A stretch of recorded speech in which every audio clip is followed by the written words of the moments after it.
கா காலை வணக்கம் நண்பர்களே. நம்ம வந்து குழந்தைகளாக பிறக்கும்போது குறைஞ்சது 20 இன்ச்சு தான் இருக்கும். அப்புறம் 20 வருஷத்துக்கு அப்புறம் பார்த்தீங்கன்னா நல்லா வளர்ந்துடும். 68 இன்ச்சு வரைக்கும் வளர்கிறதுக்கு வாய்ப்பு இருக்குது.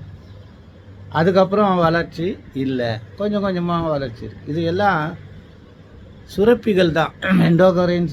எண்டோக்ரைன் சுரப்பிகள் மூலமாக தான் நம்மளுடைய வளர்ச்சி கட்டுப்பாட்டுக்குள் கொண்டு வரப்படுது. அது என்னன்னு கேட்டால், இந்த கழுத்தில் இருக்கிற தைராய்டு சுரப்பிகள், அப்புறம் மூளையில் இருக்கிற பிட்யூட்டரி சுரப்பி, அப்புறம் இந்த மார்பு பகுதியில் இருக்கிற தைமஸ் சுரப்பி, அதுக்கப்புறம் பாலியல் சுரப்பிகள்.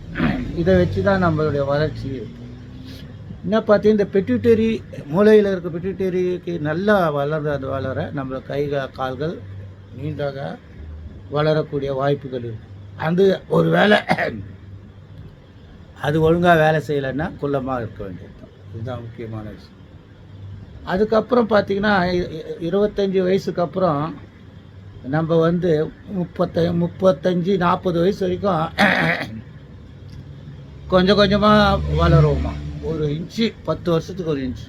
அதுக்கப்புறம் என்ன ஆகுதுன்னா நம்ம கொஞ்சம் கொஞ்சமாக உயரம் குறையுமா, குள்ளமாகிடுவோம். என்ன அது எவ்வளோன்னா 10 வருஷத்துக்கு 1 இன்ச்சு நம்ம குறையுமா. அதுக்கு காரணம் நம்ம கார்டிலேஜு, நம்ம ஜாயின்ட்ஸு, ஸ்பைனல் காலம் சுருங்க ஆரம்பிக்கிறதுனால தான். அது என்னன்னு கொஞ்சம் பார்த்துக்குங்க. காலை வணக்கம்.